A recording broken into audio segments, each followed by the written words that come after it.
Selamat pagi Bapak Ibu, Saudara yang dikasihi Tuhan Yesus Kristus. Sekalipun kita mengikuti ibadah dari rumah, tetapi saya berharap agar Bapak Ibu Saudara sekalian bisa penuh konsentrasi dan tetap sungguh-sungguh menghormati Tuhan, serius di dalam beribadah, apalagi ketika mendengarkan kebenaran dari firman Tuhan.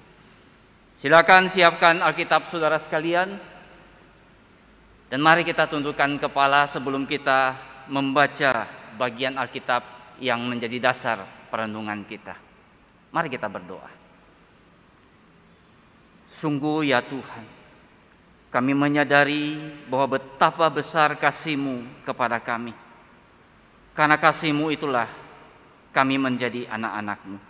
Dan tentu saja Engkau menebus kami supaya kami mempunyai cara hidup yang berbeda dari dunia ini.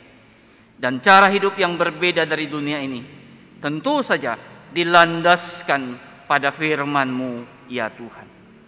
Itulah sebabnya ya Bapa, ketika kami akan merenungkan firman-Mu, Engkau kiranya berkarya dengan leluasa melalui Roh-Mu yang kudus yang sudah menginspirasikan kepada para penulis, boleh mengiluminasikan kepada diri kami, memberikan pencerahan, memberikan pengertian yang jelas akan kebenaran dari firman-Mu ya Tuhan. Tuhan, Engkau tutup bungkus hamba-Mu di bawah salib-Mu. Engkau boleh pakai hamba-Mu di dalam segala keterbatasan dan kelemahan, agar boleh mewakili Tuhan, menyampaikan firman-Mu, menguraikan dengan bahasa yang sederhana, sehingga semua kami boleh diberkati oleh kebenaran firman-Mu. Dan Engkau juga yang menolong semua kami untuk dapat menjadi pelaku firman-Mu. Terima kasih Bapa, hanya dalam nama Tuhan Yesus Kristus, Sang Penebus yang agung dan mulia, kami sudah berdoa kepada Bapa di surga. Amin. Saudara sekalian, hari ini kita akan memikirkan satu tema, yaitu teladan dan ajaran. Dan yang menjadi dasar perenungan kita hari ini itu diambil dari Ulangan pasal yang ke-6 ayat yang ke-4 sampai dengan ayat yang ke-9. Ulangan pasal yang ke-6 ayat 4 sampai dengan ayat yang ke-9. Mari saudara silakan membuka Alkitab saudara sekalian dan mengikuti apa yang akan saya bacakan pada kesempatan pagi ini. Ulangan 6 ayat 4 sampai dengan 9. Dikatakan di sana seperti ini: dengarlah hai orang Israel, Tuhan itu Allah kita, Tuhan itu Esa. Kasihilah Tuhan Allahmu dengan segenap hatimu, dan dengan segenap jiwamu, dan dengan segenap kekuatanmu. Apa yang kuperintahkan kepadamu pada hari ini, haruslah engkau perhatikan. Haruslah engkau mengajarkannya berulang-ulang kepada anak-anakmu, dan membicarakannya apabila engkau duduk di rumahmu, apabila engkau dalam perjalanan, apabila engkau berbaring, dan apabila engkau bangun. Haruslah juga engkau mengikatkannya sebagai tanda pada tanganmu, dan haruslah itu menjadi lambang di dahimu. Dan haruslah engkau menuliskannya pada tiang pintu rumahmu dan pada pintu gerbangmu.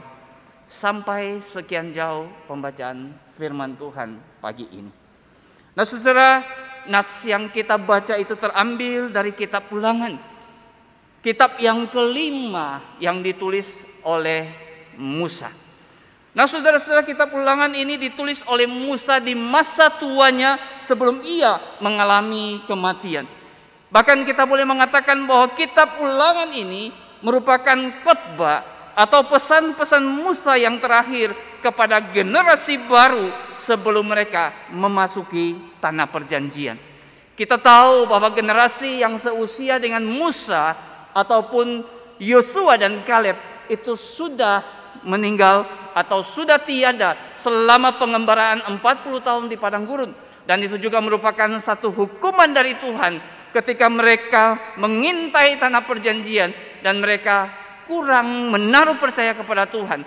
Hanya Yosua dan Kaleb yang sungguh percaya bahwa Allah yang menuntun mereka, Allah juga yang akan menyertai mereka, dan Allah yang mampu mengalahkan orang-orang di tanah Kanaan sehingga mereka bisa berhasil menduduki tanah itu.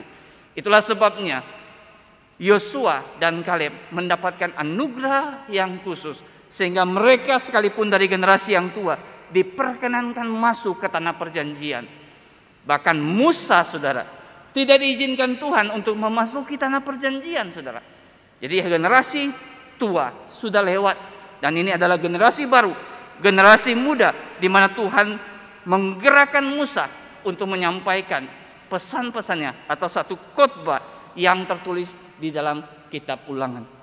Nah, saudara, sekalipun ini merupakan pesan-pesan dari Musa, tentu saja pesan-pesan ini bukan datangnya dari Musa sendiri, tetapi di dalam ayat-ayat sebelumnya, khususnya di dalam ayat yang pertama di dalam pasal yang ke-6 ini, bahkan sampai dengan ayat yang kedua, kita mendapati bahwa ini merupakan perintah Tuhan bagi orang-orang Israel sebelum mereka masuk ke tanah perjanjian.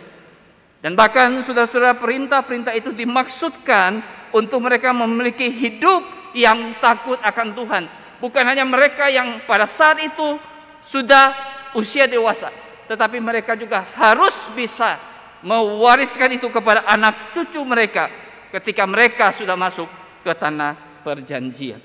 Jadi saudara, yang Tuhan perintahkan adalah supaya orang Israel beserta dengan anak cucunya boleh memiliki hati yang takut akan Tuhan.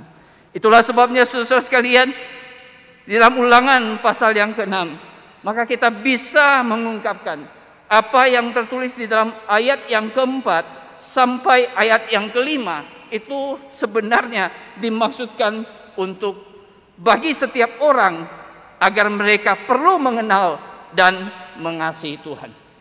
Dari mana saya bisa menyimpulkan itu, saudara? Saudara akan berkata kepada saya, dengarlah hai orang Israel. Bukankah ini ditujukan kepada orang Israel? Iya, saudara, karena mereka adalah umat pilihan. Tetapi hari ini saya berkata kepada saudara sekalian bahwa sebenarnya setiap orang itu perlu mengenal Tuhan. Bukan saja mengenal, tetapi juga mengasihi Tuhan. Karena tentu saja ada pepatah yang mengatakan tak kenal maka tak sayang. Maka mengasihi Tuhan itu harus dimulai dengan sebuah pengenalan. Nah, saudara, Ulangan 6 ayat yang keempat itu menunjukkan kepada kita, dengarlah, yang di dalam bahasa Ibrani itu adalah sema, yang berarti dengarlah dengan seksama dan taatilah. Kenapa, saudara? Ini hal yang penting, karena orang kalau dengar lalu tidak melakukan, sebenarnya dia tidak mendengarkan, saudara. Orang yang mendengarkan adalah dia dengar perintah lalu dia melakukannya, itulah mendengar. Inilah yang dimaksudkan di dalam Ulangan 6 ayat yang keempat. Lalu kemudian saudara, apa isinya di sana? Dengarlah hai orang Israel, apa yang harus didengar, apa yang harus ditaati, yaitu Tuhan itu Allah kita, Tuhan itu Esa. Jadi saudara-saudara, yang perlu semua orang tahu bahwa hanya ada satu Tuhan, dialah Allah kita. Atau dengan kata lain saudara-saudara, Tuhan itu Allah kita, Tuhan itu Esa. Bisa diterjemahkan Tuhan itu Allah kita. Hanya Tuhan saja yang layak disembah dan dipuja-puji. Nah, saudara, kita perlu memperhatikan bahwa kata Tuhan di sini itu tertulis dalam huruf besar semua. Nah, kata Tuhan dalam Perjanjian Lama huruf besar semua itu merupakan terjemahan dari tetragrammaton atau 4 tulisan dalam bahasa Ibrani. 4 huruf bahasa Ibrani yang terdiri dari YHWH.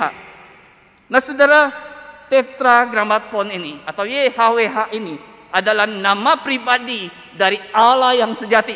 Allah yang menampakkan diri kepada Musa di semak belukar yang dicatat di dalam Kejadian, di dalam Keluaran pasal yang ketiga. Nah saudara, inilah Allah yang telah memanggil orang Israel, Allah yang telah membawa mereka keluar dan sebentar lagi akan membawa mereka menduduki tanah Kanaan. Allah yang sudah menebus mereka, itulah Allah yang sejati. Lalu kemudian saudara, kata Esa yang tertulis di dalam ayat ini, saudara, kita perlu mengerti siapakah Allah yang sejati itu, atau Tuhan yang kita biasa sebut. Karena sesungguhnya Tuhan itu merupakan istilah yang umum. Karena ada hari ini, ada gereja Tuhan yang Maha Kuasa. Padahal Tuhan yang Maha Kuasa yang dia maksudkan bukanlah Yahweh atau YHWH ini, tetapi adalah yang lain. Tetapi kita perlu tahu bahwa hanya ada satu Tuhan, yaitu Tuhan yang Esa. Esa memang seringkali dimengerti sebagai satu, namun bukan dalam pengertian mutlak tunggal. Karena memang bahasa Ibrani yang digunakan untuk Esa di sini adalah Ekad. Ekad ini digunakan juga ketika Musa menuliskan di dalam Kejadian 2 ayat 24 tentang pernikahan, bahwa laki-laki itu akan meninggalkan ayah ibunya dan bersatu dengan istrinya lalu menjadi satu. Ya, jadi suami istri yang menikah menjadi satu daging. Satu di sini juga menggunakan kata ekad. Jadi saudara, satu ini bukan mutlak tunggal. Kalau mutlak tunggal itu memakai bahasa Ibrani yakid yang digunakan di dalam Kejadian pasal yang ke-22 ketika Allah meminta Abraham untuk mempersembahkan anak tunggalnya. Itu mutlak tunggal. Tetapi ekad bukan mutlak tunggal, tetapi merupakan kesatuan yang ada sebenarnya di dalam Allah Tritunggal. Itulah sebabnya Allah yang sejati adalah Allah Tritunggal, Allah yang nantinya di perjanjian baru dengan jelas menyatakan dirinya melalui inkarnasi putra tunggalnya Tuhan Yesus Kristus. Sehingga hari ini ketika engkau percaya kepada Kristus, berarti engkau sedang menyembah Allah yang sejati, yaitu Allah Tritunggal. Nah kemudian saudara-saudara, di dalam ayat selanjutnya, ayat yang kelima, merupakan satu ayat yang sangat penting, yaitu kasihilah Tuhan Allahmu dengan segenap hatimu dan dengan segenap jiwamu dan dengan segenap akal budimu, dengan segenap kekuatanmu, saudara. Nah saudara, apa maksudnya kalimat ini? Satu ayat yang penting. Kalau saya simpulkan, ayat ini mengungkapkan kepada kita bahwa kita bukan saja kenal Allah Tritunggal itu, tetapi di dalam pengenalan itu kita harus mengasihi Tuhan yang adalah Allah Tritunggal itu dengan totalitas hidup kita. Nah saudara, kasih adalah kata dan konsep yang sering disalah mengerti. Kasih sebenarnya bukan berkaitan dengan emosi, melainkan respon yang disengaja terhadap satu perintah terlepas dari emosi. Kasih adalah tindakan kehendak. Jadi kitalah yang memutuskan akan mengasihi atau tidak mengasihi. Kita tidak menunggu emosi yang sesuai yang akan menggerakkan kita untuk mengasihi. Kita mengasihi berdasarkan ketentuan dari Allah dan bukan ketentuan kita. Kita tidak memutuskan apa yang tampaknya merupakan tindakan mengasihi, tetapi Allah yang memutuskannya untuk diri kita, untuk bisa mengasihi Dia di dalam totalitas hidup kita. Nah, bagaimana caranya mengetahui bahwa kita mengasihi Allah atau tidak mengasihi Allah? Caranya dengan menguji ketaatan kita. Mengasihi Allah berarti menaati Dia, bersyukur atas anugerahnya dalam menebus kita. Kita mengasihi Allah karena Dia lebih dulu mengasihi kita. Nah, inilah respon dari orang-orang percaya. Orang yang sudah ada di dalam Kristus menyadari bahwa betapa besar anugerah Allah di dalam hidupnya. Maka itulah yang akan menggerakkan dia untuk berespon dengan sungguh mengasihi Allah secara total. Bahkan saudara, ayat ini merupakan ayat yang begitu penting.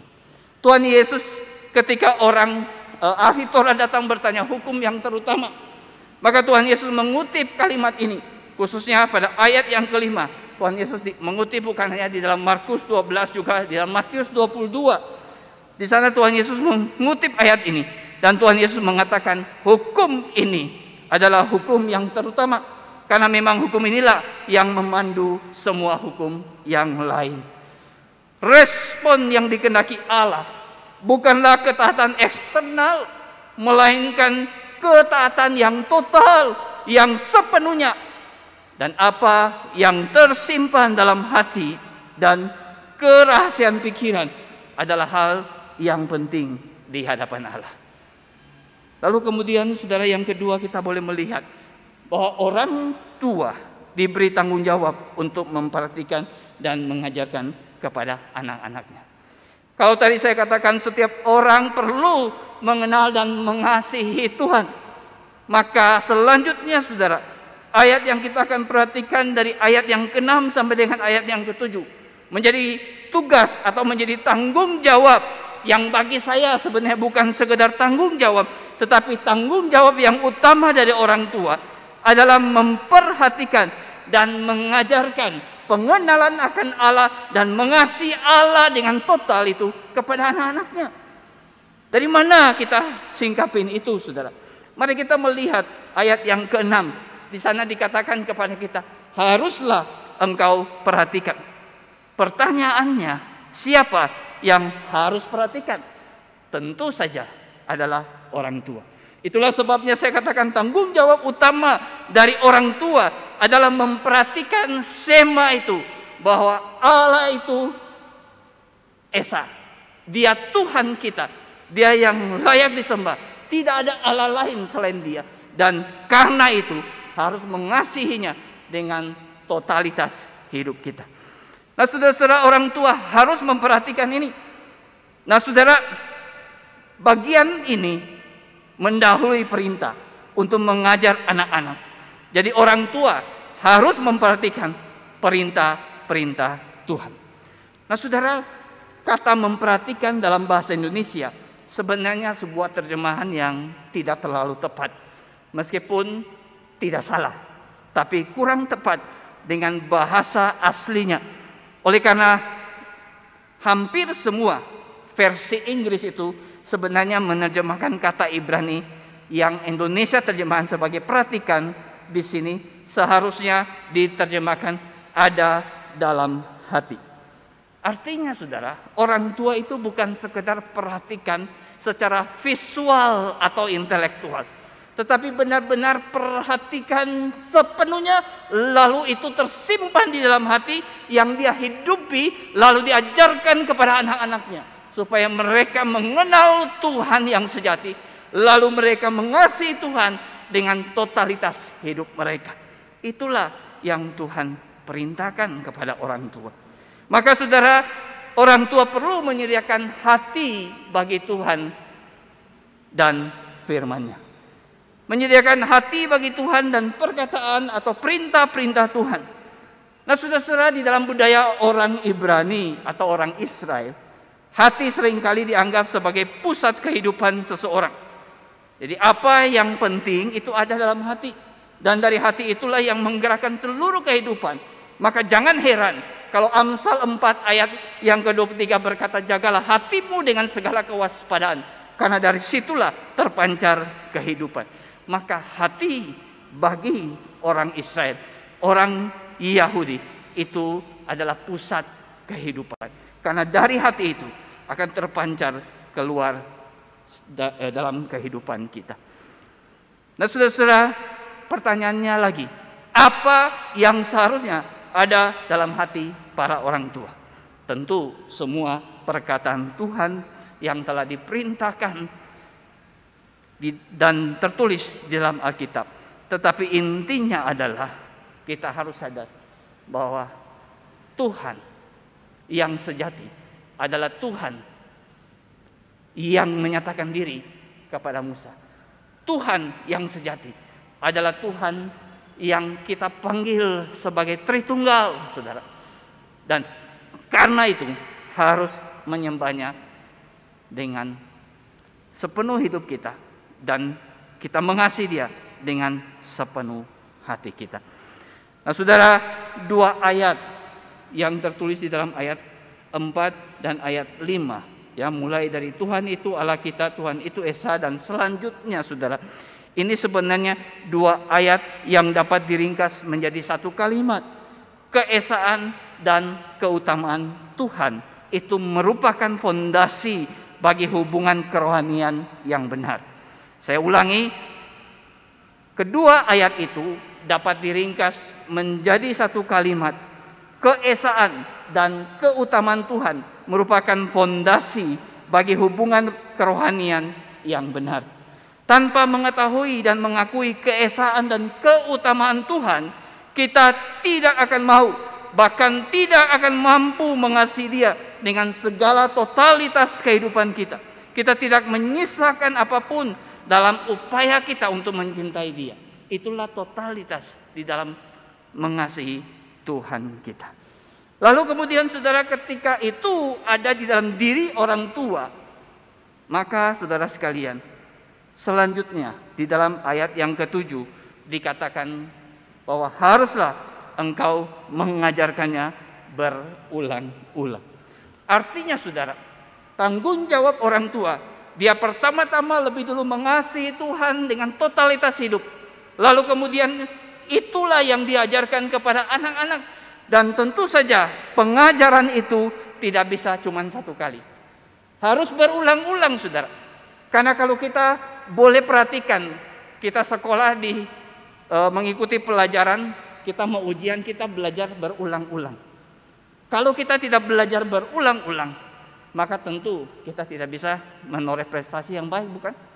Maka dari itu saudara-saudara sekalian, apa yang dikatakan di sini adalah mengajarkan secara berulang-ulang. Dan saudara, saya selalu menekankan, orang yang mengajar, dia perlu belajar lebih dulu. Tanpa belajar lebih dulu, maka tidak bisa mengajar. Apa yang tidak menjadi milik daripada orang tua, tentu saja itu tidak bisa dibagikan kepada anak-anaknya. Maka orang tua harus mulai lebih dulu, dan mereka mengajarkan secara berulang-ulang kepada anak-anaknya. Saudara, saya ingin memberikan satu contoh di mana pengajaran berulang-ulang itu memberi dampak. Anak sekolah minggu di gereja kita ada kelas yang bayi gitu ya, kelas yang kecil sekali.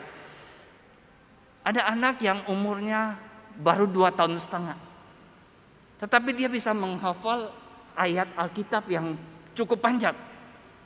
Lalu kemudian saudara, istri saya coba menanyakan kepada mamanya, kok bisa anakmu ini menghafal ayat yang panjang? Mamanya berkata, dia bisa karena saya terus mengulang-ulang ayat itu. Jadi saya tidak mengajarkan dia, ayo duduk di depan, hafal ayat ini. Enggak. Tapi saya ngoceh terus, kapanpun, dimanapun saya ngoceh. Berulang-ulang terus, berulang-ulang. Dan akhirnya anak ini bisa hafal. Masih usia 2,5 tahun, sangat kecil sekali. Kadang-kadang kita terlalu mencepelekan anak-anak. Kita berpikir anak-anak yang kecil itu tidak tahu menahu, tidak tahu apa-apa. Maka kita mengabaikan pengajaran-pengajaran yang penting kepada anak-anak itu. Nah saudara-saudara, kita mengajar mereka seperti apa saudara? Dimanapun dan kapanpun. Berulang-ulang, bukan cuma berulang-ulang, tapi juga harus dimanapun dan kapanpun. Karena di dalam ayat Alkitab tadi kita baca bahwa ketika engkau duduk di rumah, di dalam perjalanan, apabila engkau berbaring, dan apabila engkau bangun. Jadi mengajar berulang-ulang di dalam setiap kesempatan. Bukan mengajar secara formal, ayo duduk, dengarkan papa mama mengajar. Enggak. Tetapi di dalam setiap kesempatan papa mama boleh mengajar. Dan yang saya ingin tekankan kepada bapak ibu saudara sekalian, hari ini orang berteriak gereja kehilangan anak muda. Tetapi saya mau berkata kepada saudara, kenapa gereja kehilangan anak muda? Karena saya yakin anak-anak muda itu tidak dimuridkan di tengah-tengah keluarganya. Papa mamanya tidak punya pemahaman bahwa dia bertanggung jawab sepenuhnya untuk mendidik anaknya beriman kepada Kristus, membawa dia mengenal Kristus, lalu dia memberi kasih kepada Tuhan dengan totalitas hidupnya. Seringkali diabaikan. Orang tua berpikir ketika anak itu sudah dibawa ke sekolah minggu, anak itu disekolahkan di sekolah Kristen, itu sudah cukup. Saya katakan memang tidak salah orang tua membawa anak ke sekolah minggu. Tidak salah orang tua memasukkan anak ke sekolah Kristen, dan bagi saya memang sudah seharusnya. Tetapi sekolah minggu ataupun sekolah Kristen bukan punya tanggung jawab yang utama untuk mengajarkan anak-anak dalam iman mereka, dalam pertumbuhan iman mereka. Tetapi itu menjadi tanggung jawab utama dari orang tua. Karena itu yang Tuhan perintahkan khususnya di dalam Ulangan pasal 6 yang sedang kita bahas hari ini. Nah saudara, betapa sering orang tua mengabaikannya. Bahkan kadang-kadang saudara, ketika anak-anak itu bertanya pertanyaan-pertanyaan yang menggelitik, pertanyaan-pertanyaan yang mungkin engkau tidak bisa menjawabnya, lalu engkau akan marahin anak itu. Kamu ini jangan tanya yang aneh-aneh. Padahal dia sedang memikirkan inti dari iman. Sebagai contoh saudara, anak itu mungkin bertanya, Tuhan Yesus itu ada di mana? Oh, ada di surga. Surga itu bagus enggak? Bagus. Nah saudara, kadang-kadang kita menjelaskan itu dengan tidak benar dan akurat. Apalagi kalau kita bilang surga itu di mana? Di atas. Anak itu akan menoleh gini, di atas. Mana enggak kelihatan. Maka saudara, kita harus menggambarkan segala sesuatu itu dengan baik dan benar berdasarkan kitab suci ketika anak itu bertanya, saudara. Mungkin satu hari anak itu akan bertanya, Pak, Mak, kenapa kalau berdoa itu harus tutup mata? Nah, saudara, bagaimana saudara menjawab akan hal itu kalau saudara semua terus juga tidak mau mempelajari? Saudara, orang berdoa tutup mata bukan sekedar supaya dia berkonsentrasi dalam doa. Tetapi berdoa orang tutup mata itu karena dia sedang berdoa kepada Allah yang tak terlihat oleh mata. Itulah maksudnya saudara, bukan sekedar supaya kita tidak terganggu konsentrasinya. Tapi ketika kita tutup mata dan berdoa, kita sedang berdoa, menyampaikan permohonan kepada Allah yang memang tidak terlihat oleh mata jasmani kita. Inilah yang bisa kita katakan kepada mereka, saudara. Mengajarkan berulang-ulang itu menjadi tanggung jawab orang tua, saudara. Bukan guru sekolah minggu, bukan guru di sekolah. Guru sekolah minggu bisa menjadi mitra untuk menumbuh kembangkan iman anak. Tetapi iman anak itu menjadi tanggung jawab utama dari orang tua. Sehingga anak-anak itu sedini mungkin diperkenalkan kepada Kristus. Lalu mereka bisa menjadi anak-anak Tuhan. Dan tentunya ketika mereka menjadi anak-anak Tuhan, mereka bisa tunduk pada orang tuanya. Mereka tahu mereka harus tunduk pada otoritas.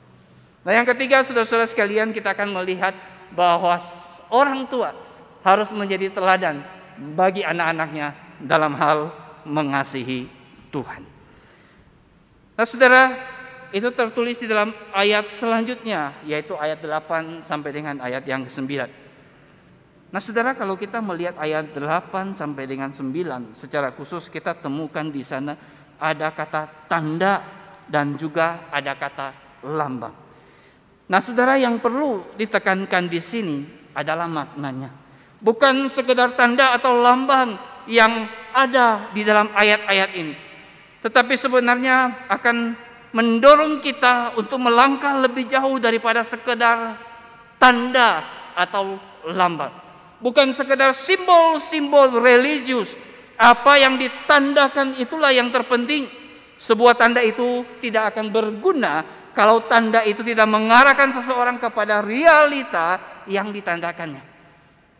Sebagai contoh saudara, ketika kita berjalan di jalan tol, pasti ada tanda-tanda, ada petunjuk kita harus kemana.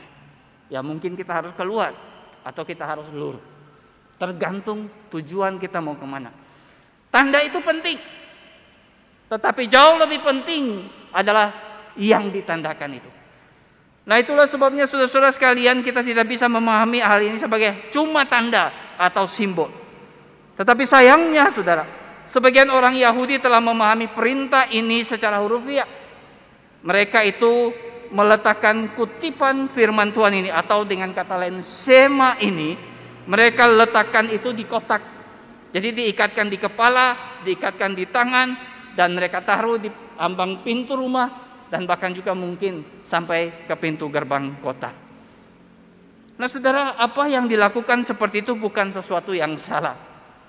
Tetapi makna yang sebenarnya bukanlah di sana saudara. Meletakkan firman Tuhan di tempat-tempat tertentu, baik itu di tangan, di dahi, pintu rumah, pintu gerbang, sesungguhnya menyiratkan otoritas firman Allah pada wilayah-wilayah tersebut, bukan sekedar sebagai sebuah ornamen atau sebagai dekorasi, baik itu bagi diri ataupun di rumahnya. Tetapi yang terpenting adalah apa yang ditandakan atau yang disimbolkan oleh yang dikatakan di bagian ini. Sehingga saudara-saudara sekalian, ketika kita mengaku otoritas firman Allah di dalam kehidupan kita, maka kita harus mentaatinya. Dengan kata lain, kita harus bisa menjadi teladan bagi anak-anak dalam hal mengasihi Tuhan. Kenapa harus menjadi teladan, saudara?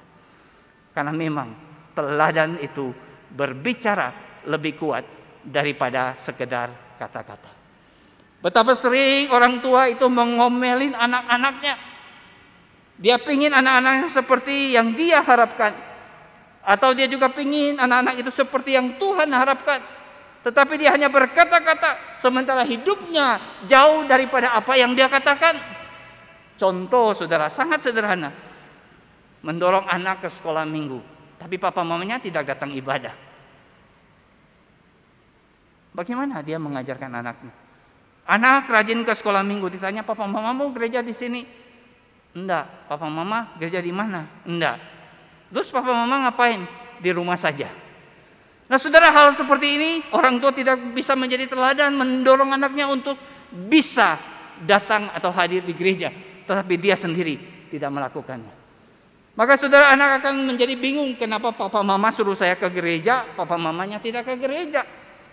Maka saudara, saya ingin berkata kepada saudara-saudara sekalian, apa yang tertulis ini jangan dipahami sebagai tanda atau simbol belaka, tetapi sebenarnya itu menunjukkan bahwa otoritas firman Allah di dalam kehidupan seseorang yang nyata di dalam ketaatannya, yang nyata di dalam hidupnya, lalu kemudian dia bisa menjadi teladan, dan dia menjadi teladan di dalam berbagai aspek seperti yang tertulis di dalam firman Tuhan ini.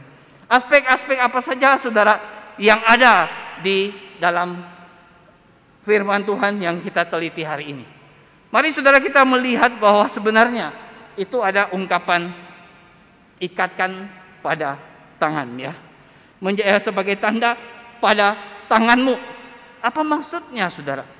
Nah saudara, kalau kita berpikir tangan itu sebenarnya melambangkan atau menandakan tindakan atau perilaku. Kita melakukan semua aktivitas bukannya menggunakan tangan.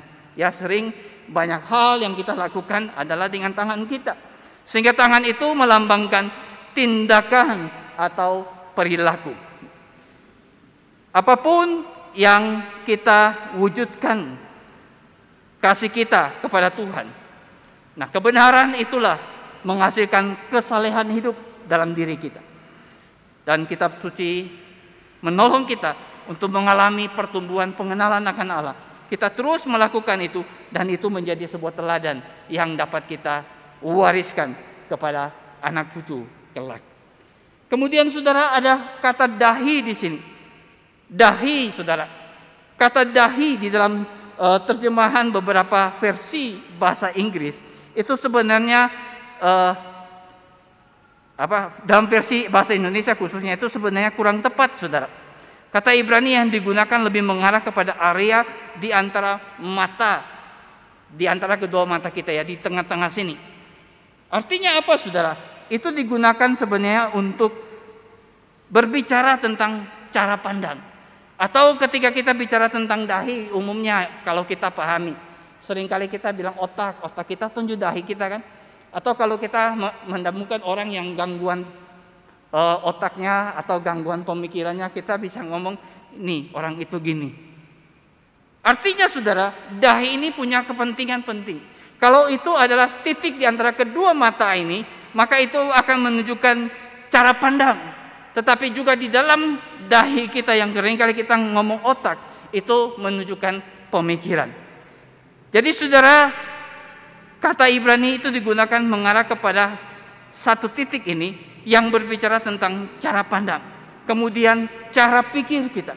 Bukan hanya apa yang sebaiknya dipandang, melainkan bagaimana kita memandang segala sesuatu. Dan cara pandang atau pemikiran itu tetap harus didasarkan pada firman Tuhan. Nah, saudara-saudara sekalian, kita perlu melihat selanjutnya pintu rumah dan pintu gerbang.